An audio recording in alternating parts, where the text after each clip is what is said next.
기도하시기 바랍니다. 오늘 말씀은 마태복음 2장 1절에서 12절 말씀입니다. 주제는 동방박사들이 예수님께 경배하네라는 주제로 여러분과 함께 많은 은혜 나누겠습니다. 아멘. 이 땅의 인류 역사 사건 중에서 많고 많은 일이 일어났지만은 가장 크고 놀라운 역사 사건은 무엇보다도 그것은 바로 하나님의 아들 예수 그리스도가 이 땅에 성육신을 입으시고 오신 사건입니다. 아멘. 이 놀라운 사건은 사건 중에 사건입니다. 또 기적 중에 기적이라고 말할 수가 있습니다. 영혼이 죄로 말미암아 죽을 수밖에 없는 우리의 인생길에 예수님이 찾아오신 것입니다. 이 어린 예수님께서 이 땅에 오셔서 우리를 죄에서 구원하시기 위해서 오신 것입니다. 왕 중의 왕이신 하나님께서 하늘의 보좌를 버리시고 육신을 입으시고 이 땅에 더럽고 좁디 좁은 말구유를 선택하셔서 찾아오셨던 그날 밤은 우리가 한번 생각해 보아야 합니다. 우리는 조금도 추좁은 곳에서 그 환경에서 우리는 살려고 하지 않습니다. 인간들은 조금 더 깨끗한 환경에서 살려고 합니다. 우리가 좀 더 힘들고 어려우면 우리는 불평을 하고 짜증을 내기 일쑤입니다. 그런데 우리 예수님은 그 좁고 좁은 그 마국간, 그죠? 춥고 또 그것이 얼마나 더럽습니까? 말이 베슬불을 하여서 얼마나 더러웠겠습니까? 그런 그곳에 우리 아기 예수님이 누우셨습니다. 부자의 집으로 온 것이 아니에요. 잘 살고 환경이 굉장히 좋은 곳에서 태어난 것이 아니에요. 주님은 이 땅에 오실 때 가장 낮고 낮은 그 자세로 오셨던 것입니다. 아멘. 그리고 또 천사들은 메시아의 탄생을 알리기 위하여 하늘의 별들은 하나님의 지시에 따라서 아마 바삐 움직이고 있었을 것입니다. 베들레헴 지경에서 양을 치던 목자들이 있었는데 그 목자들을 향하여 천사들이 소식을 전해주었습니다. 무엇을 전해줬냐고, 이 땅에 아기 예수가 오셨다고 그 목자들에게 전해줄 것입니다. 그래서 이 목자들은 말 구유에 누워 계신 어린 양을 찾기 위해서, 그죠? 머나 먼 길을 따라서 산을 건너고 물을 건너고 온갖 위험을 무릅쓰고 예루살렘까지 찾아서 왔습니다. 우리가 예수님 전에 나오려고 그러면 아침에 일어나면 어때요? 아우 너무 힘들다. 아침에 일어나서 예배드리러 가려니까 야 내 몸이 안 일어나네. 힘드네. 조금 더 잤으면 좋겠다. 이 주일날, 이 일요일날 많은 사람들이 그렇게 말하잖아요. 그런데 믿지 않았던 이 목자들이요, 천사들이 전해준 그 소식을 듣고는 정말 어린 양을 보기 위해서, 어린 예수님을 만나기 위해서 먼 길을 따라서 왔습니다. 그래서 그 험준한 길을 따라서 그것을 무릅쓰고 예루살렘까지 왔던 것입니다. 왜?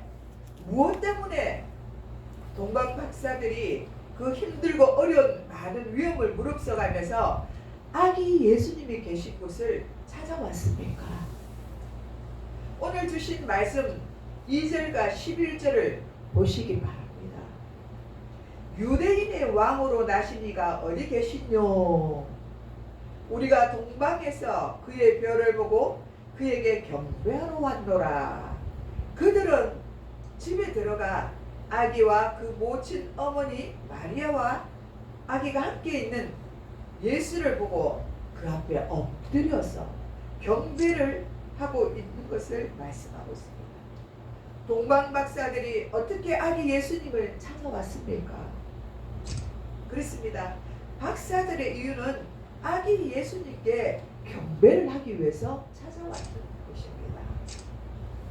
오늘 주신 말씀 2절을 다시 한번 보시겠습니다. 유대인의 왕으로 나신 이가 어디 계시뇨?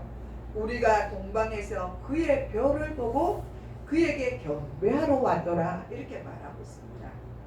박사들은 예루살렘에 오기 전에 먼 동방에서 별을 보았습니다. 그 별은 메시아의 탄생을 알리는 하나님의 특별한 계시였습니다.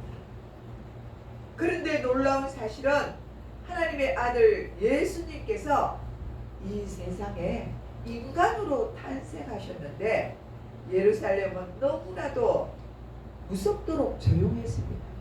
아무도 예수님이 오신다는 사실을 몰랐습니다. 멀리 동방에서는 박사들이 메시아가 이 땅에 태어나심을 알고 있었는데 정작 베들레헴에서는 가장 가까운 예루살렘에 살고 있던 백성들은 예수님이 오신다는 사실을 가만히 모르고 있습니다. 오늘 우리도 마찬가지입니다.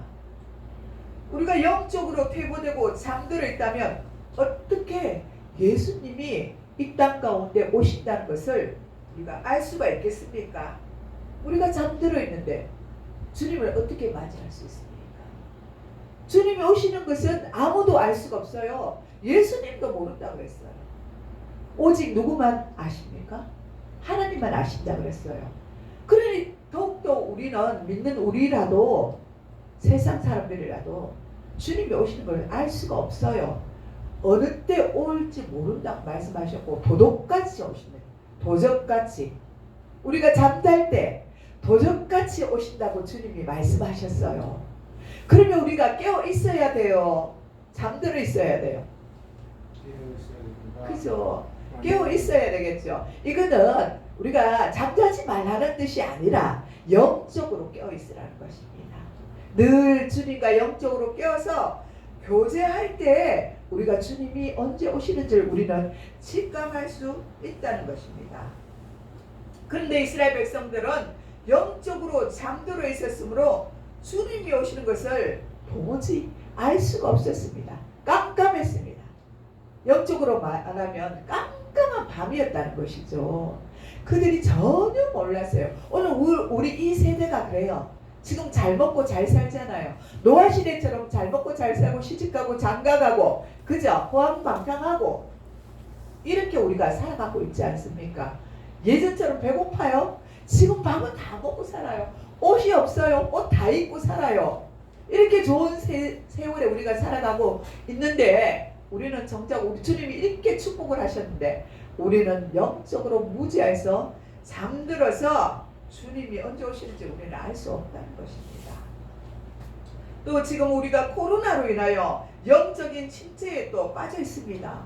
다시 회복되어서 주님의 성전에 나와 예배해야 하지만 아직까지도 깨닫지 못하고 집에서 예배를 드린 자들이 있고 또 딴 일로 분주한 사람들이 너무나 많이 있습니다. 정말 믿음이 있는 자들은 지금 이때에 깨어나서 주님의 전에 나와서 예배자로 서 있는 자들입니다. 얼마나 이분들은 축복된 자들입니까? 주님이 이렇게 사랑하시기 때문에 이런 자들은 먼저 깨어서 주님의 전에 나와서 예배를 드리고 있는 것입니다. 이때 만약 주님이 오신다면 여러분은 어떻게 하시겠습니까? 만약 열처녀처럼 준비되지 않았다면 어떻게 하겠습니까? 5처녀는 준비되었고 5처녀는 준비되지 않아서 기름 준비하러 간 사이에 예수님이 오신다면 여러분은 어떻게 하시겠습니까? 울며 불며 이를 갈겠지요? 얼마나 원통하고 애통하겠습니까? 예수를 믿었는데 내가 그동안 믿었는데 잠깐 이탈해서 기름을 준비를 하지 못했어요. 성령을 받지 못하고 기름 준비를 못하고 있었는데 주님이 오셨다면 얼마나 가슴 치고 통회할 일입니까? 우리는 한번 진지하게 생각해 보아야 합니다. 이스라엘도 아기 예수가 이 땅에 오신 것을 몰랐습니다. 우리처럼요. 지금 우리도 이스라엘 백성과 조금도 다를 바가 없습니다. 물론 깨어서 주님의 전에 나와서 예배하고 경배하는 자들도 있겠지만 믿는다고 하면서도 아직도 깨어나지 못하고 잠들어서 있는 자들이, 수많은 영혼들이 주님 앞에 돌아오지 못하고 있습니다. 하나님이 잊어버린, 이스라엘에 잃어버린 어린 양들이, 수많은 양들이 곳곳에 얼마나 많이 있는 것을 우리는 볼 수가 있습니다. 더군다나 여기를 보면 힘들게 찾아온 동방박사들은 유대인도 아닙니다. 그런데 그들은 그 머나먼 곳에서 아기 예수님을 찾아왔습니다. 이 동방박사들이 예수님의 탄생의 자리로부터 얼마나 멀리 있었느냐 하면 예루살렘으로부터 먼 곳에 떨어져 있었습니다. 아주 먼 곳에 있었는데 그곳에서부터 그 먼 곳을 멀다 하고, 그죠? 힘쓰고 애쓰고 예수님을 찾아왔다는 것입니다. 우리가 멀다고 교회 가기 싫어하고 안 갈 때도 있어요. 우리가 이것은 마음의 태도인 것입니다. 이들은 더 이상 얼마나 멀리 떨어져 있는 것이 예수님을 만나는 일에 전혀 문제가 되지 않았어요. 이 박사들은 예수를 믿지 않았음에도 하나님의 계시를 듣는가 동시에 그들은 예수님을 찾아왔잖아요. 그 머나먼 길을. 그래서 우리는 가까이 있는 교회, 옆에 있는 교회조차도 우리가 아유, 나 오늘 이번 주에는 안 가도 돼, 다음 주에 가야지, 다음 주에 가면 되지 하고 우리가 하루하루를 미룰 때도 있지 않습니까? 그런데 이들은 떨어져 있는 것이 문제가 아니었다는 것입니다. 주님을 만나는 그 순간에 그들은 그 모든 것들을 접어두고 오직 예수님을 만나기 위해서 그 길을 왔던 것입니다. 그렇습니다. 하나님의 주권은 시간과 공간을 초월해서 역사하십니다. 이들은 별을 따라서, 머나먼 길을 따라서 그렇게 여행을 하면서 예수님을 보게 왔습니다. 동방박사들이 별을 볼 줄 알았던 것으로 보아서 그들의 직업이 아마 천문학자였다고 생각이 됩니다. 농부에게는 씨 뿌리는 비유를 통해서, 장사하는 사람들에게는 상인들이 돈 바꾸는 이야기를 통해서 하나님의 나라의 유리한 비밀을 풀어주시는 하나님께서 천문학자인 동방박사들에게 하늘의 별을 가지고 예수님의 탄생을 알려주셨던 것입니다. 하나님은 지금도 자연을 통하여 우리에게 말씀해 주시고 계시를 통하여 우리에게 지시하고 계시는 줄 믿으시기 바랍니다. 네. 동방박사들에게 나타난 그 하늘의 별들은 그들에게 메시아의 탄생을 알리기 위해서 그들의 발걸음을 메시아에게로 인도하기 위해서, 그리고 그들로 메시아에게 경배하기 위해서 하나님께서 들어 사용하실 것입니다. 하나님은 오늘도 하나님의 선한 뜻을 위하여 우리도 사용하시고 하늘의 별들도 사용하십니다. 아멘. 하나님께서는 동방박사들을 통해서 예수 그리스도의 나심을 알리고 사람들로 하여금 예수님께 나와서 경배하도록 일하셨던 것입니다.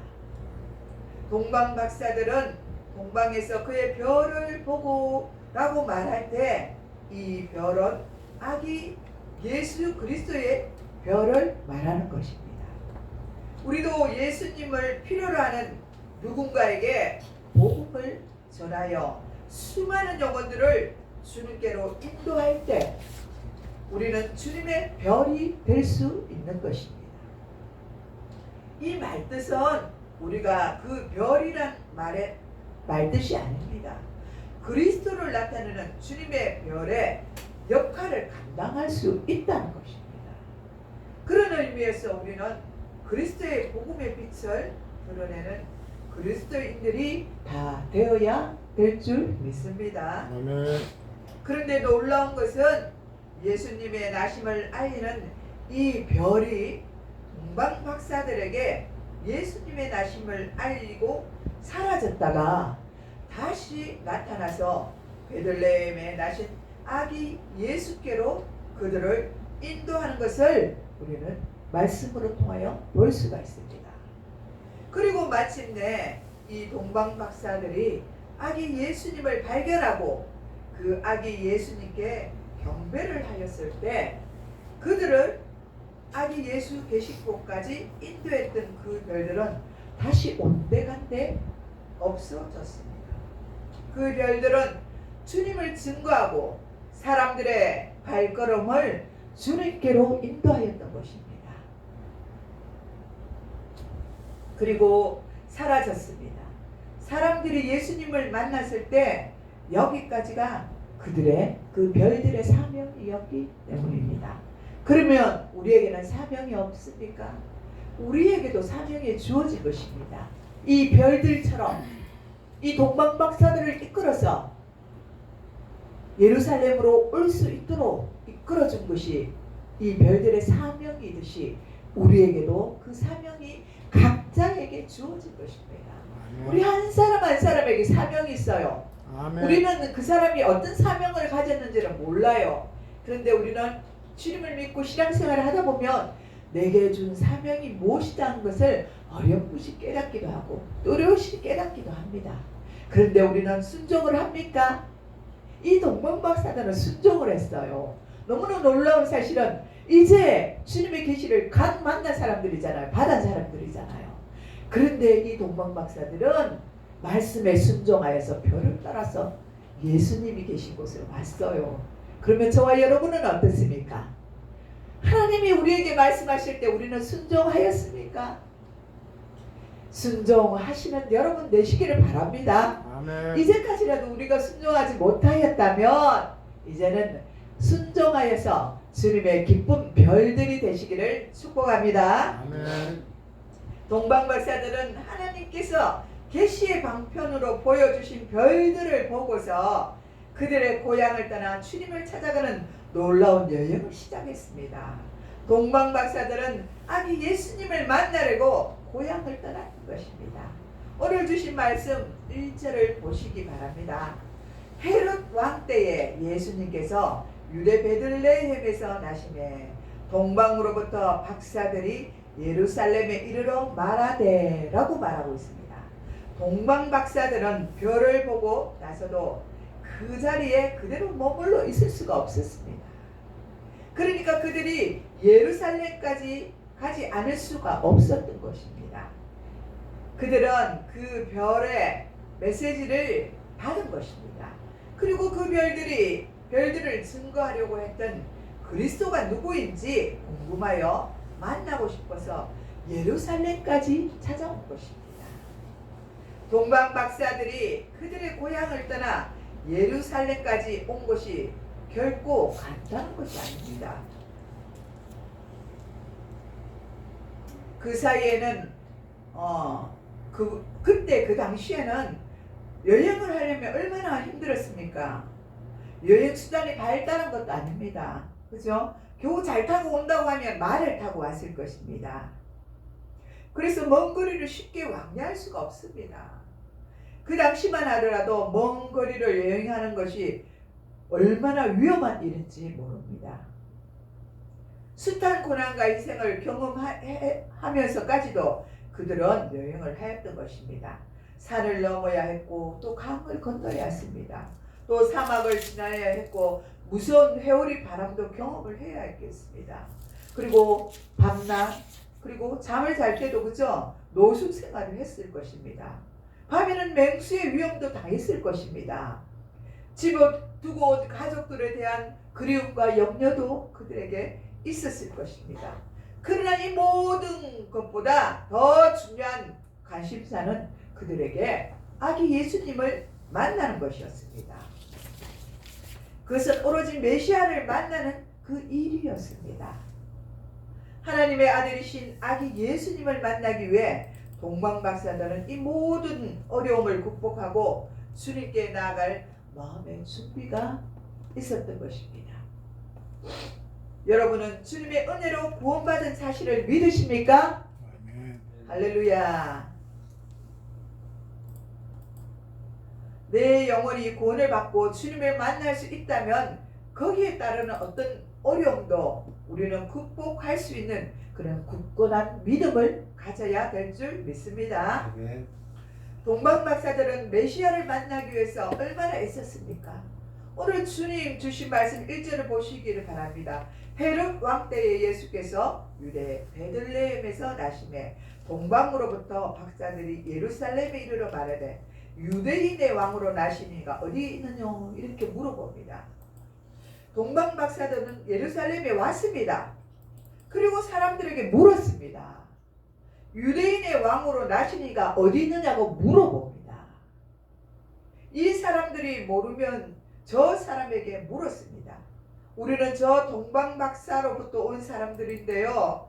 유대인의 왕으로 나시니가 어디 있습니까? 하고 이렇게 물어봤다고 말하고 있습니다. 그런데 이상합니다. 유대인의 왕이시니까 을의 수도 예루살렘에 계시는 줄 알고 이들은 찾아왔습니다.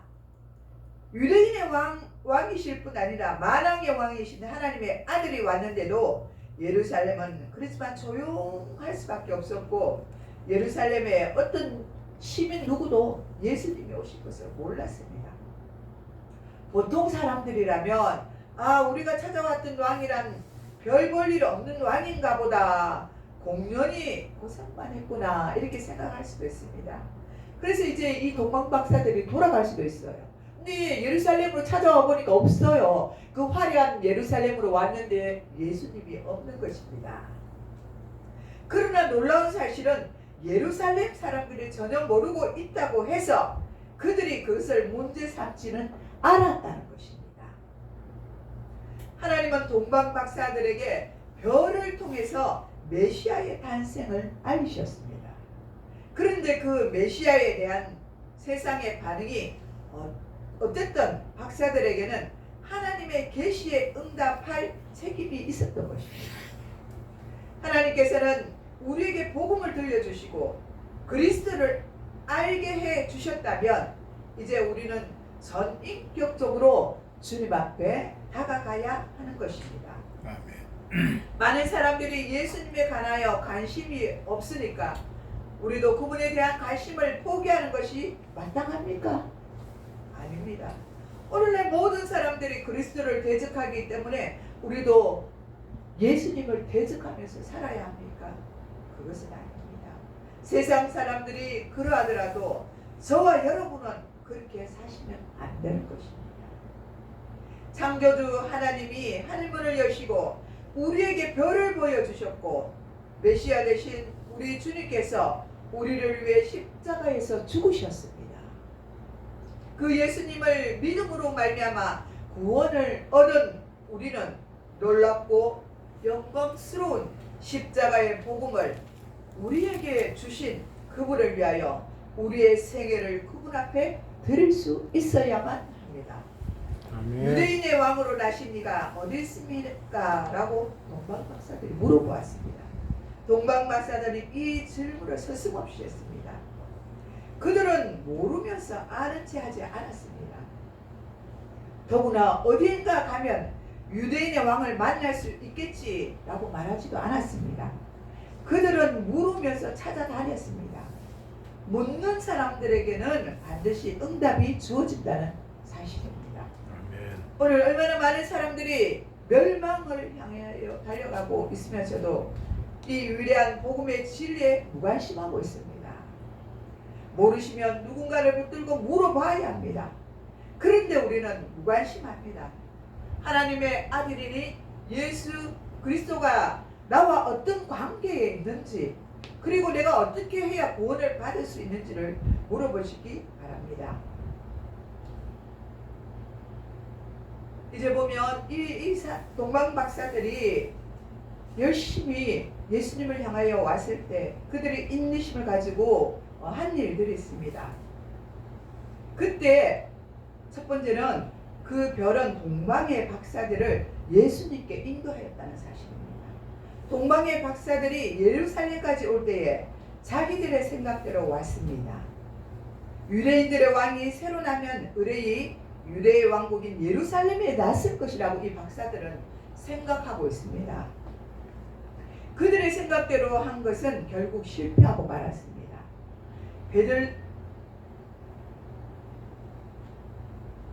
사실 박사들이 예루살렘에 찾아갔기 때문에 헤롯 왕의 마음이 격동되었습니다. 바로 예루살렘으로 찾아가야 되는데 어디로 갔습니까? 예루살렘으로 찾아가는 것이 아니라 베들레헴으로 찾아가야 되는데 이들이 예루살렘으로 찾아갔습니다. 그리고 헤롯 왕에게 갔던 것입니다. 그래서 헤롯 왕의 마음이 격동하게 되었던 것입니다. 그 결과 수많은 무죄한 어린이들이 어떻게 되었습니까? 학살되었던 것입니다. 우리가 모르던 사실이잖아요. 우리가 의뢰인 예수님이 태어나면 영광스럽게 태어나고 그저 화려한 그저 예루살렘 궁전에서 태어났을 것이라고 생각합니다. 그런데 그것이 아니에요. 분명히 베들레헴에서 태어난다고 말했어요. 동방의 박사들은 제사장들과 서기관들의 인도를 받았습니다. 베들레헴으로 가라고 말했습니다. 그러나 그들의 안내의 배후에도 헤롯의 흉내가 따랐습니다. 무서운 위험이 내포되고 있었던 것입니다. 그런데 동방의 박사들이 결국 아기 예수를 만나게 된 것은 별의 인도가 있었기 때문입니다. 별의 인도를 받았을 때 아무런 위험도 없이 따라가게 됐고 결국 아기 예수를 만나게 된 것입니다. 여기 본문에서도 보면 그의 별 혹은 그 별이라고 말하고 있습니다. 이것은 예수 그리스도를 말하고 있는 것입니다. 이스라엘 민족이 광야에서 40년간을 생활할 때 낮에는 구름 기둥으로 밤에는 불 기둥으로 인도하셨던 하나님이 별을 통하여 동방 박사들을 세밀하게 인도하여 주시는 것을 우리는 볼 수가 있습니다. 그리스도는 언제나 우리를 구하십니다. 어디든지 우리를 인도하십니다. 오늘 이 땅 위에 사는 사람들 중에 자기 길을 찾지 못하고 방황하는 사람들과 잘못된 길에서 갈팡질팡하는 사람들, 자기 생각대로 사는 사람들이 얼마나 많이 있지 않습니까? 오늘 크리스마스 아침에 우리를 바르게 인도하시는 그 별, 그리스도를 바라보시는 여러분이 되시기를 바랍니다. 아멘. 기도하겠습니다. 사랑의 하나님 아버지 감사드립니다. 오늘은 주님이 오신 성탄절입니다. 아기 예수님이 이 땅에 오신 그날입니다. 동방박사들은 그 별을 보고 따라서 주님이 계시는 곳을 찾아왔습니다. 온갖 수고를 마다하고 어려움을 마다하고 주님을 따라왔는 것을 우리는 볼 수가 있습니다. 우리도 주님을 따라갈 수 있는 자들 되게 하여 주옵소서. 그들이 별을 보고 주님을 찾아왔듯이 우리도 예수님을 따라서 우리의 마지막 남은 이 인생길을 주님의 길을 따라갈 수 있도록 마지막까지 저희들을 인도하여 주시옵소서. 아침을 감사드렸고 이 성탄을 맞이하여 즐거운 성탄이 될 수 있도록 저희들의 기쁨을 허락하여 주옵소서. 감사를 드렸고 예수님의 이름으로 기도드려옵나이다.